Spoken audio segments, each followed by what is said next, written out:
والصلاة والسلام على نبينا محمد وعلى آله وأصحابه وسلم تسليما كثيرا. أما بعد، والنوع الثاني شرك أصغر وهو إرياء. سورة كنو سورة أني توحيد كالتي سبافو أنكم مشركيا فنا كالتي سبادرو. Musrikiya kumbaba anye wuludo fo sura anye munu fo musrikiya kumbaba la halawla o kelen niyo kedro ibora silamiya kono ikabara nyuma umbebe chia qiyama do ala te yafima ni donna jahanaba kono itebo o yashiriku akbaru bo shirikul asqaru uba fode mako fulan kafuya fitini aleti la bo silamiya kono ati ka baro beciya ayera bara minna o de beciya me ka baro bete ciya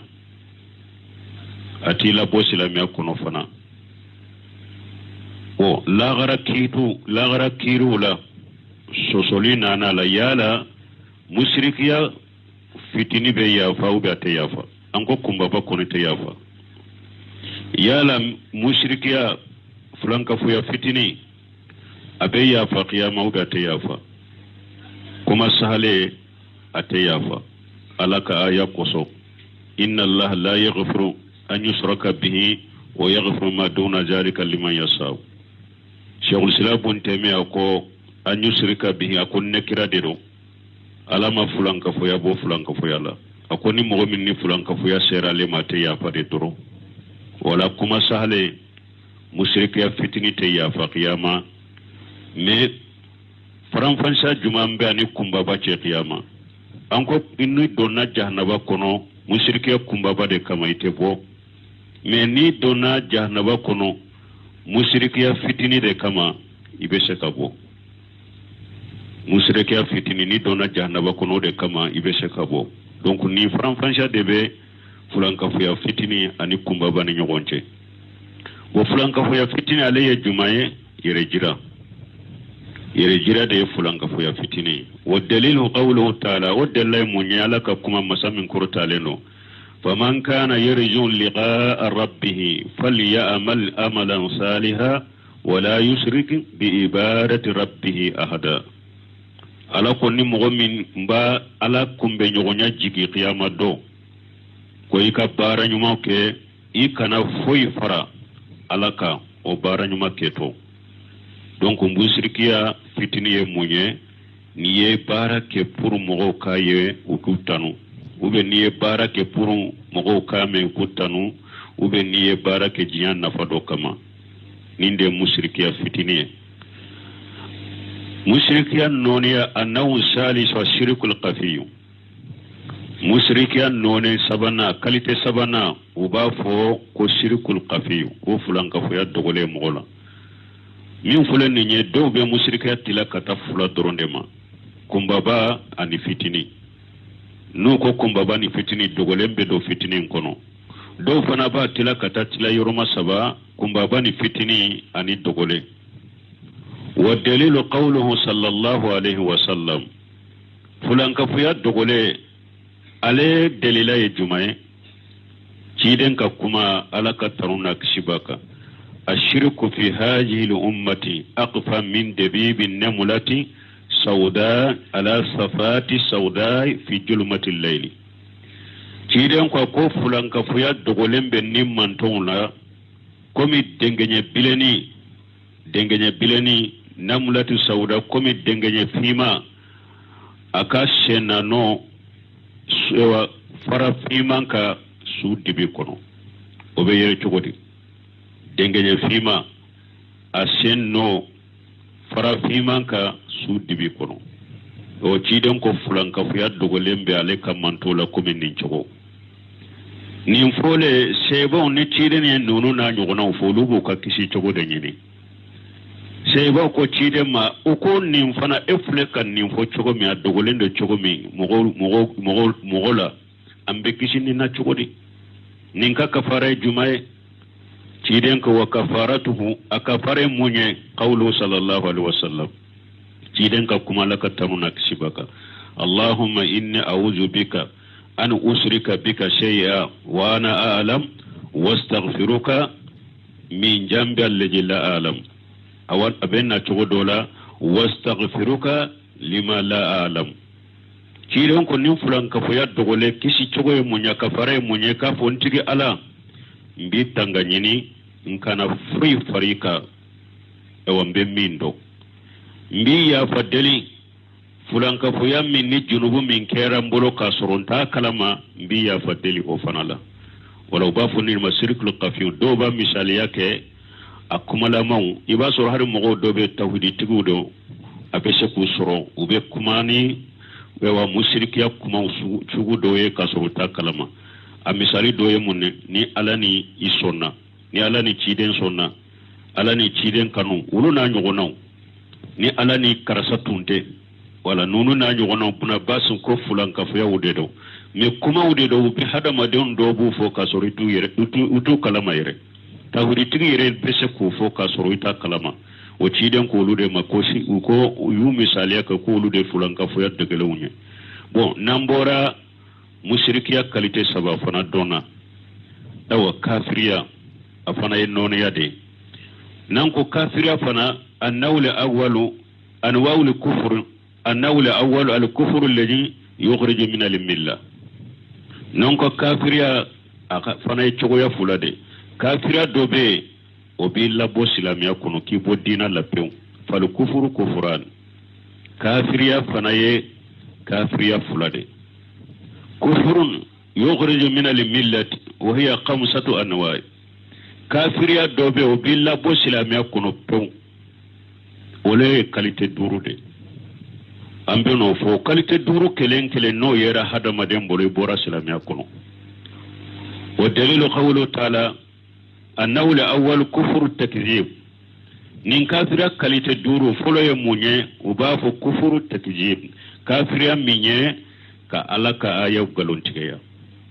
ube ka ala ko galontigeya ube ka lagara ko galontigeya ube ka ciden ko galontigeya uba fonni de ma kufuru takzib ni nye kafira minya billa bo silamiya kuno kafira kumba bado o dalla jumae wa man ajlam mimman aftara ala allahi kadhiba aw kajaba bil haqqi lamma ja'ahu alaysa fi jahannama maswa lil kafirin ala ko donye tonya likelay ako mogo site tonyali kele ka mogo bo mogo minye galon tige ka da alala ube mogo mi ni aye cinya galon tige ya mimman aftara ala allahi kajiba mogo te mogo minye tonyali kele ka mogo bo mogo minye galon tige ka da alala aw kajaba bil haqqi lamma ja'ahum ube mogo minye galo cinya aye cinya galon tige ya tumami cinya nanama ala ko yala shige yorote jahannaba kono kafiriyewa wala ala ye nin tigila mogo ke kafiriye mogo min be galon tige ka da alala ala yi ke kafiriye mogo min fana be cinya galon tige ya ala yi ke kafiriye uba fo nin de ma ko kufuru takjib annahu sani kufru li ibai wal istikbari ma tasdiqi kalite fulana kafiriya kumba ba kalite fulana bambantiya kafiriya ani yere bonya kafaraka yere baro ni nye cinya de me yi bama ki yere bonya kabwama uba fo de ma ko bambantiya ni yere bonya kafiriya kafara cinya cinya a cinya tigalika ya cinya tigiya me yi banama ki yere bonya ma wode kafira non ya fulene kafira kumba ba bi labo silamiya kono ودليل قوله تعالى ودل الجمع على كما مسمين كرتالين وإذ قلنا للملائكة اسجدوا لآدم فسجدوا إلا إبليس أبى واستكبر وكان من الكافرين على كو تشيد ماكو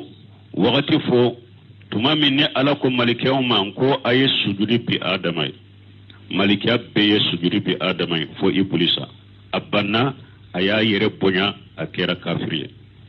ibulisa ka kafire munye ibulisa bado abala kodo parce abaka kuma dola khalaqtani min nar wa khalaqtahu min tin ibulisa bado cho ala be ala koye cinyai me abanna la ko mare ka yere bonyade akera kafire yawa firauna fana ka kafire ya ode firauna bado cho ko ala be mais afana banna ala koma ka yere bonya ka ala bato. Donc ba fo nindema ko bambantiya ka kafiriya ani yere bonya ka fara ibake ka ala ko tiya tigiya fana mi banna ma ki yere bonya ka bwama kafiriya kumba bane abi labo islamiya kono. Annahu salisu kufuru sakki wa huwa kufuru janni.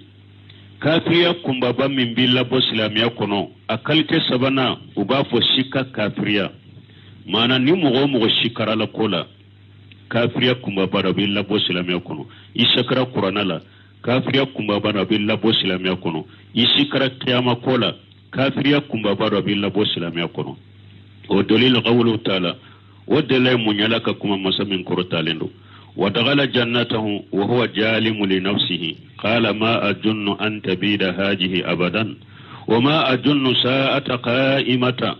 ولئن أردت إلى ربي لأجدن خيرا منها منقلبا قال له صاحبه وهو يحاوره أكفرت بالذي خلقك من تراب ثم من نطفة ثم سواك رجلا لكن هو الله ربي ولا أشرك بربي أحدا. كفر جنة الله مني ala ye mogo ewa fula min fo ako cey ko donna kan na go forola o ya soro yoro kuntonyo bagado ni kafriya ako neta miri kon kan na go foro min fule ni nyen nema min bala iri de min bala neta miri ko ni na go foro imbe pa abada wama ajunnu sa'ata qa'imata sahiru yen yoronde ewa neta jigi fana nta bisiga fana ka jigi ko yama bejo wa shikara kiyama kola akafriya ran yenondine asikara qiyama kola ko ne ma jigi ko qiyama bejo yere ewa ni ala ye ne sagi ni ne sagira kata alama mbe fen soro ala fe sagiro la min kausa min dira ne ma jian kono ato nyogo momini nkwama o ya soro ubake ka nyogon kuma ewa nyogon kuma nyogonya akoy kafira ni masai masam minyita ka bo pogola minyi haba ifa adamai o ko fe ki yere po la wajila ki la idala kene ki ke che ikafirani ala idere men ne koni ne tigiye ala de nte foyi fara alaka. Donc min fule ka shika qiyama kola ala fule ka kafiriya fo aya kono ya wala ni mogo shikara qur'ana la ishikara la kola ishikara dina la ishikara islamiya la ishikara e wala gara la ye kafiride kafiriya kumba ba bi labo islamiya kono. Annahu rabiu kufru li iradi kafiriya kumba bakal tenani na min bi labo islamiya kono ki ba ala koma ki kodi ala koma pew o be hada madel labo islamiya kono ki kafiriya. wa dalilu qawluhu ta'ala wa dalilu muyalaka kuma walladhina kafaru amma unziru mu'aridun ala ko mogo munun kafiriyara nu yu bagabaga ube bagabagar ni minye ubu ko dama wala mogo panna ala koma ni qur'ana aya fwaye amma ko tala iye ciden ko fwaye amma ko tala iye lagara ko fwayo amma ko tala mogo be nin chogola kafiriya kumba badiro aba labo islamiya kono. Donc là ninde be komi kafiriya qualité duruna ha nanina النوع الخامس كافرية كاليتة دورنا كفر النفاق وبافكم منافقية كافرية معنى هذا مدمي سلامية يوبلا كنكا مي كافرية دبي دسكون كنو كافرية كمبابا دي نينا بي لابو سلامية كنو. والدليل قوله تعالى ودل جمالك كما ذلك بأنهم أمنوا ثم كفروا فتوبي على قلوبهم فهم لا يفقهون على كون نفلده ولو ulimanani alaye summa ukafir ukofe ukafir yara ewa ala yudu sukun noro alaye tampon ka yudu sukun ka ute foi famu wala bafo ninde mako kufuru nifaq mogo ni eye silamiya de bila keneka me yudu sukun kono kafiriya de be ubafo ninde mako kufuru nifaq kafiriya sugu mindo abe hada madel la bo silamiya kono kafiriya kumbaba duruna yeninde. Donc kafiriya qualité fula nanko kafiriya ye qualité fula de qualité folo de fula ni kumbaba ni nduru de don ni nduru dora kelenyera mogo boro kafiriya kumbaba ba bolo abole ndo silamiya kono silamate. Donc kafiriya qualité fula na kufuru asqar kafiriya fitini la yukhruju min al-millati wa huwa kufru ni'amati kafiriya fitini otem mogo la bo silamiya kono ite bo dina kono o yede min be ala ka nema fisurwaliya ala ye nema min kika ka ala ka nema fisurwaliya eta do ko ala ye nema kiye yere u ba fo de ma ko kufuru niam ni nye kafiriya min ye kafira fitini de do ati labo silamiya kono wa dalilu qawluhu ta'ala o delay munyala ka kuma masamin koro talendo wa daraba Allahu masala qaryatan kanat aminatan مطمئنة ياتها رزقها رغدا من كل مكان فكفرت بأنعم الله فأجاغها الله لباس الجوع والخوف بما كانوا يصنعون كفر النعمة كافر فتنة دلمونيا على كوكو على يه تالين غوشي دوغو دو تالين غوشي دوغو انتونيا دوغو يه حكي سيغي دوغو دو ما فانتيا بي دوغو إنا دوغو انغارجاغي بيناما نغيالا كابو يوروبي مي دوغو مغو نونو u ye fisruwaliyali kɛ ni ala ka nɛɛma ye ayiwa ala y'u lanɛnɛ fini min ye kungo fini ala y'a o siri u la ani siranya fini ala y'o o siri u la ni u ka baara kɛtaw sababu ye tun bɛ min kɛ ni o sababu ye wala u b'a fɔ nin de ma ko kufuru niyam ka ala ka nɛɛma fisruwaliya nɛɛma min bi ka i m'a dɔn ala ye u b'a fɔ kufuru niyam mɛ nin ye kafiriya min ye kafiriya fitini a t'i labɔ silamɛya kɔnɔ ولا إن شاء الله بي فنتا جويا سبحانك اللهم ربنا بحمدك أشهد أن لا إله إلا أنت أستغفرك وأتوب إليك اسمع وقت بالا ها